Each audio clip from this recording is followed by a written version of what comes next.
શું બનાવતા હતા આપણે લોકો? આલ્ડીહાઇડ અને કીટોન બનાવતા હતા, ટોઇન ये बनाता था, है ना?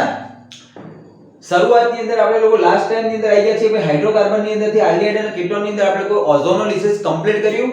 હવે આપણે લોકો એની અંદર આવેલી બીજા નંબરની રિએક્શન, બરાબર? ચલો પહેલા વાત કરી લઈએ કે ભાઈ ફર્સ્ટ વન રિએક્શન કઈ હતી? તો કે આલ્કીન માંથી અથવા તો આલ્કીન નું કયું લિસિસ? ઓઝોનોલિસિસ. ઓઝોનોલિસિસ, બરાબર? અને હવે આપણે લોકો બીજા નંબરની રિએક્શન એની અંદર ભણશું કોની? તો કે આલ્કાઇન નું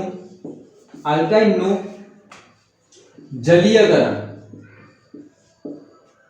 આલ્કાઇન નું જલીયકરણ. ભાઈ આયરી રિએક્શન માં આપણે લોકો કિચરો પ્રક્રિયા તરીકે પણ ઓળખીએ છીએ. ઓકે, કઈ પ્રક્રિયા? કિચરો અથવા તો કુચરો. ઓકે, સોરી, કિચરો નહીં, કુચરો રિએક્શન તરીકે પણ આપણે આને ઓળખીએ છીએ. બેઝિકલી બે પોઈન્ટ લખાય છે, બે પોઈન્ટ ઉપર આખી રિએક્શન હશે. યાદ રાખજો, આ રિએક્શન ની અંદર બે તબક્કા હશે. પહેલો તબક્કાની અંદર આપણે લોકો શું કરીશું? તો પહેલા તબક્કાની અંદર ભાઈ આલ્કાઇન નું જલીયકરણ. પણ કેવી રીતે? તો ભાઈ યાદ રાખજો, માર્કોવની નિયમ મુજબ. બરાબર? કેવી રીતે? માર્કોવની નિયમ મુજબ. અને સેકન્ડ વન તબક્કો અથવા તો બીજા નંબરની પ્રક્રિયાની અંદર શું કરાવશું ભાઈ? તો આ અહીંયા જે કોઈ બી નિપજ મળશે એ નિપજનું ટોટોમેરિઝમ. એકદમ ઈઝી વસ્તુ બેટા. ચલ રૂપકતા, ગુજરાતીમાં કહીએ તો ચલ રૂપકતા, ઇંગ્લિશમાં કહીએ તો ટોટોમેરિઝમ. ઓકે, તો આ બે વસ્તુઓ કરાવશું અને આપણને નિપજ મળી જશે. હવે આની અંદર એક નોટ લગાવો.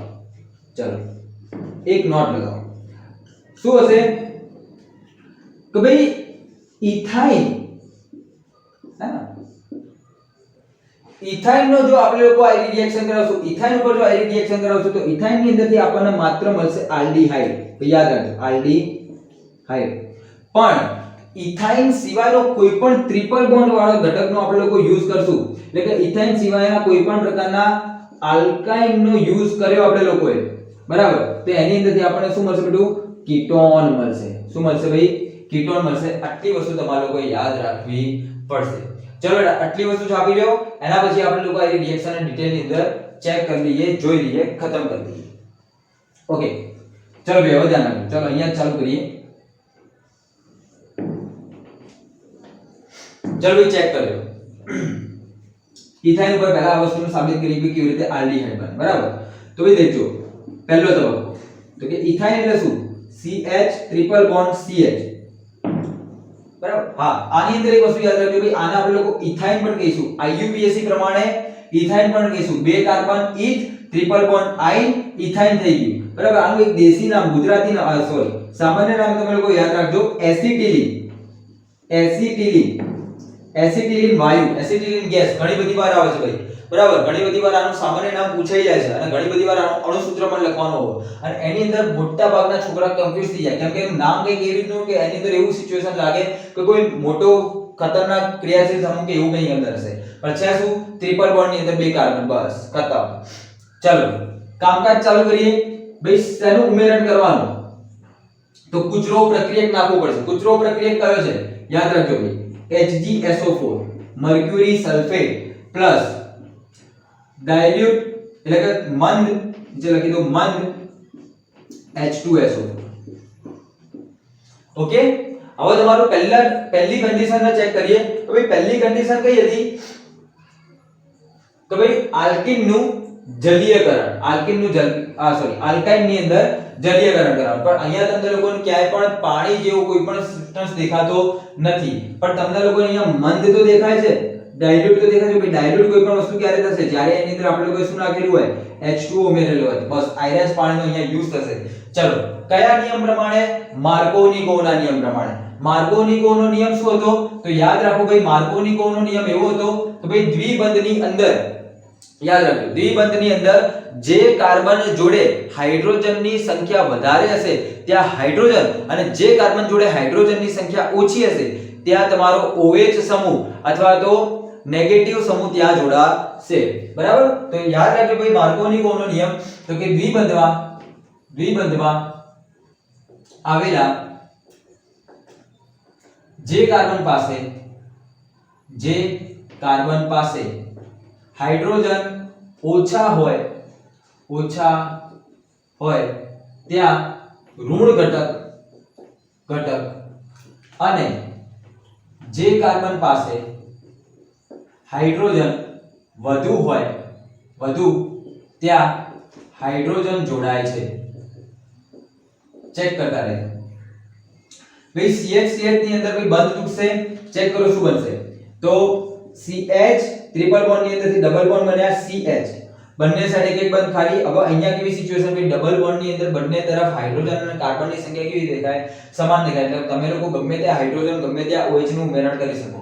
તમને બધાને ખબર હોવી જોઈએ કે H2O ની અંદરથી શું મળે તમને, એક તો H+ મળે અને બીજો કયો ઘટક મળશે તમને, OH- મળશે. તો અહીંયાથી એક જગ્યાએ શું જોડાશે, OH જોડાશે અને બીજી જગ્યાએ શું જોડાશે ભાઈ, હાઇડ્રોજન જોડાશે. ચલો શું સિચ્યુએશન બની, અથવા તો તમે લોકો આને ઉલટી રીતે પણ લખીએ કે અહીંયા હાઇડ્રોજન લખો, અહીંયા OH લખો. બોલો ક્લિયર આટલી વસ્તુ. ચલો ભાઈ હવે તમે લોકો ફોકસ કરજો ભાઈ નેક્સ્ટ નિપજ ઉપર. ભાઈ આનાથી આગળ કેવી રીતે શું, તો અહીંયા ડબલ બોન્ડ વાળી તમને લોકોને એક નિપજ મળી ગઈ છે, બરાબર. હવે આ નિપજની અંદરથી આપણે લોકો આગળ પ્રક્રિયા કરીએ. શું થશે ચેક કરો. તો અહીંયા થઈ ગયું તમારું CH2 ડબલ બોન્ડ, અહીંયા CH અને અહીંયા O અને એની સાથે હાઇડ્રોજન. હવે તમારે લોકો યાદ રાખો ભાઈ ઓક્સિજન બેઝિકલી કેટલા બંધ બનાવે ભાઈ, સોરી ઓક્સિજન જે હોય એની જોડે કેટલા ઇલેક્ટ્રોન રહેલા છે, 6 ની અંદરથી એક ઇલેક્ટ્રોન આયર્ન, એક ઇલેક્ટ્રોન આયર્ન, મતલબ કે બે ઇલેક્ટ્રોન આયર્ન બંધમાં યુઝ કર્યા. તો બાકીના 4 ઇલેક્ટ્રોન ની જોડે પડ્યા અયુગ્મિક તરીકે. તો હવે શું થશે, હવે અહીંયા તમને લોકો જોવા મળશે ટોટોમેરિઝમ. તો દેખજો ભાઈ ટોટોમેરિઝમ નામની રિએક્શન ની અંદર શું થશે, આ જે ઓક્સિજન હશે એ ઓક્સિજનને બેઝિકલી પોતાના જે અયુગ્મિત ઇલેક્ટ્રોન હશે એના આયા કાર્બન તરફ ફેંકશે, આયા કાર્બન તરફ નાખશે અને એના કારણે આયરો જે કાર્બન હશે આ બંને ડબલ બોન્ડને પોતાની તરફ ખેંચી લેશે. સમજો શું કરશે, આયરો ઓક્સિજન પોતાના બંને ડબલ બોન્ડ કઈ તરફ નાખશે, આયરા કાર્બન તરફ નાખશે. જે કાર્બન ડબલ બોન્ડ સાથે જોડાયેલો હશે એ કાર્બન પર એરો શું નાખશે બી પોતાના અયુગ્મિત ઇલેક્ટ્રોનને ફેંકશે. એના લીધે શું સિચ્યુએશન થશે ભાઈ ચેક કરો. CH2 વાળો જે સમૂહ છે એના બંને ઇલેક્ટ્રોન લેવા પડે, તો એ બંને ઇલેક્ટ્રોન લઈ લે. આની અંદરથી એક ઇલેક્ટ્રોન તેનો પોતાનો, પણ એક ઇલેક્ટ્રોન તો આયરા કાર્બનનો, એટલે માટે એની ઉપર એક વધારાનો ઇલેક્ટ્રોન આવે. તો ભાઈ આની ઉપરથી હશે નેગેટિવ વીજભાર, એ અહીંયા CH સાથે ચેક કરતા રહેજો ભાઈ. અહીંયા O અને H ધ્યાન રાખજો, અહીંયાથી ઓક્સિજન અને કાર્બન વચ્ચે શું બની જશે, ડબલ બોન્ડ. કેમ કે આને પોતાના એક આખી ઇલેક્ટ્રોનની જોડવાની ઉપર નાખી દીધી, આ કાર્બન ઉપર નાખી દીધી. હવે એના કારણે અહીંયા તમને લોકોને શું સિચ્યુએશન જોવા મળી કે ભાઈ આ ઓક્સિજન ઉપરથી ઇલેક્ટ્રોન જતા રહે, તો આની પર કયો વીજભાર આવી ગયો, પોઝિટિવ વીજભાર આવી ગયો, ધન વીજભાર આવી ગયો. હવે ચેક કરો, ધન વીજભાર આવી જવાના કારણે ઓક્સિજન કેવો હોય ભાઈ, વિદ્યુત ઋણ ઘટક હોય, અને એનો વિદ્યુત ઋણ હશે તો આજુબાજુમાંથી એનો શું કરવાની કોશિશ કરશે ભાઈ, ઇલેક્ટ્રોનને ખેંચવાની કોશિશ કરશે. અને એની અંદરથી સૌથી સરળતાથી એનો ઇલેક્ટ્રોન કોની જોડેથી ખેંચી લેશે, આ હાઇડ્રોજન ઉપરથી એનો પોતાના ઇલેક્ટ્રોન ખેંચી લેશે. એટલા માટે અહીંયાથી હાઇડ્રોજનને એનો કયા સ્વરૂપે મુક્ત કરી દેશે ભાઈ, H+ સ્વરૂપે મુક્ત કરી દેશે, અને પોતાની ઉપરનો જે ધન વીજભાર હતો એને શાંત કરી દેશે. એને ભાઈ કમ્પ્લીટ થઈ જશે ભાઈ, આ એની પરથી એક જે પોઝિટિવ વીજભાર હતો એ જતો રહ્યો. કેમ જતો રહ્યો, આ હાઇડ્રોજન જે જોડાયેલો હતો એ હાઇડ્રોજનનો એક ઇલેક્ટ્રોન જે હાઇડ્રોજનનો હતો એને ઓક્સિજનને રાખી લીધો અને હાઇડ્રોજનને H+ સ્વરૂપે એને મુક્ત કરી દીધો. આ જે H+ હશે એને હવે ઇલેક્ટ્રોનની જરૂર છે, અને એને ઇલેક્ટ્રોનની જરૂર હોવાના કારણે અહીંયા એને નેગેટિવ વીજભાર દેખાય છે. અહીંયા એક વધારાનો ઇલેક્ટ્રોન છે, એટલા માટે હાઇડ્રોજન હશે આ કાર્બન ઉપર જશે અને એની જોડે બંધ બનાવી, હાઇડ્રોજન અહીંયા બંધ બનાવી, અહીંયા શું બનાવી દેશે, CH2 ની જગ્યાએ CH3 બનાવી દેશે. બરાબર. તો અહીંયા તમે લોકો બેઝિકલી જોઈ શકો કે અહીંયા શું બની ગયું, CH3 C double bond O અને અહીંયા બની ગયો હાઇડ્રોજન. તો આ તો બની ગયું ભાઈ આલ્ડીહાઇડ. બરાબર. તો આલ્ડીહાઇડ શું થઈ ગયું, બે કાર્બન વાળો આલ્ડીહાઇડ તમને અહીંયા જોવા મળશે. બરાબર. જેને આપણે લોકો બેઝિકલી શું કહીશું, એસિટાલ્ડીહાઇડ અથવા તો ઇથેનોલ. તો તમે લોકો યાદ રાખજો કે ભાઈ જો તમે લોકો ઇથાઇન નામના ટ્રિપલ બોન્ડ વાળા ઘટકનો યુઝ કરશો તો અહીંયાથી માત્ર આલ્ડીહાઇડ મળશે, કીટોન મળશે નહીં. પણ જો ઇથાઇન સિવાયનો કોઈ પણ પ્રકારનો આલ્કાઇન એટલે કે ટ્રિપલ બોન્ડ વાળો ઘટકનો યુઝ કર્યો તો તમને લોકોને હંમેશા અહીંયા શું જોવા મળશે ભાઈ, કીટોન જોવા મળશે. બરાબર. એ સિચ્યુએશન પણ આપણે લોકો એકવાર ચેક. હવે બીજા નંબરની રિએક્શન જોઈએ તો ભાઈ આની અંદર હું ઇથાઇન સિવાયનો કોઈ પણ ટ્રિપલ બોન્ડ વાળો ઘટક લઉં. દેખો લઈ લો. CH3 CH sorry CH3 C triple bond CH.